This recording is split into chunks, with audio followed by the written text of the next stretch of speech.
அருமை தமிழ் சொந்தங்களுக்கு எனது இனிய வணக்கம். அருமை தமிழ் சொந்தங்களே, பெருந்தலைவர் காமராஜர் எவ்வளவு திறமையான, எவ்வளவு புத்தி கூர்மையான ஆட்சியாளர் என்பது சொல்லத் தெரிய வேண்டியது அவசியமில்லை. இருந்தாலும் அவர் காலத்தில் நடந்த சம்பவம் ஒன்றை உங்களுக்கு பதிவிட விரும்புகிறேன். அதாவது, குந்தா நீர்த்தேக்க திட்டம் கட்டப்பட்ட நேரம், அதற்கான அறிக்கையை தயார் செய்வதற்கு பெருந்தலைவர் தலைமை பொறியாளரை பணிக்கிறார். அவரும் அதற்கு அறிக்கையினை தயார் செய்து கொண்டு கொடுக்கின்றார். கொடுத்த பொழுது கடைசியாக அதனுடைய முடிவு என்ன என்று கேட்கிறார். முடிவு என்ன என்று கேட்கின்ற பொழுது அவர் பதிலுரைக்கிறார், அதில் அணை கட்டுவதற்கு சாத்தியமில்லை, அதையும் மீறி நாம் கட்டினால் உடைவதற்கு வாய்ப்பு இருக்கிறது, அப்படி உடைந்தால் ஏகப்பட்ட நஷ்டங்களையும் இழப்புகளையும் நாம் சந்திக்க நேரிடும் என்று சொன்ன உடனே, அப்படியா, நீங்கள் எந்த பல்கலைக்கழகத்தில் ஐயா பட்டம் வாங்கினீர்கள் என்று கேட்கிறார் பெருந்தலைவர்.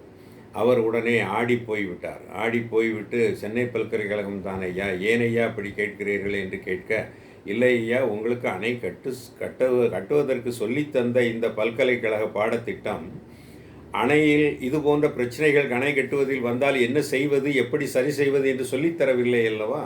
எனவே அந்த பாடத்திட்டத்தில் கோளாறு இருக்கிறது, ஸோ பாடத்திட்டத்தை மாற்ற வேண்டும் என்று சொன்ன உடனேயே அவர் நடுங்கி போய் அந்த அறிக்கையை திரும்ப வாங்கி கொண்டு, ஐயா, மீண்டும் ஒரு முறை நான் பார்த்து வருகிறேன் என்று சொல்கிறார்.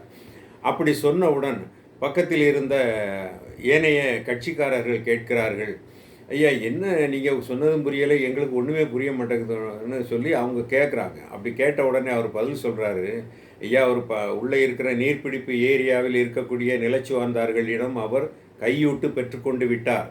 அதனால்தான் இப்படி ஒரு அறிக்கையை அவர் தயார் செய்து தந்திருக்கிறார் என்பதை புரிந்து கொண்டுதான், அதே சமயத்தில் அவர் மன வருத்தமும் படக்கூடாது, அவருடைய பணி நமக்கு தேவை, எனவே தான் அவரை இப்படி சுற்றி வளைத்து ஒரு பூடகமாக ஒரு கேள்வியை கேட்டேன், அவரும் புரிந்து கொண்டார், அதனை சரி செய்து கொண்டு வருவார் என்று.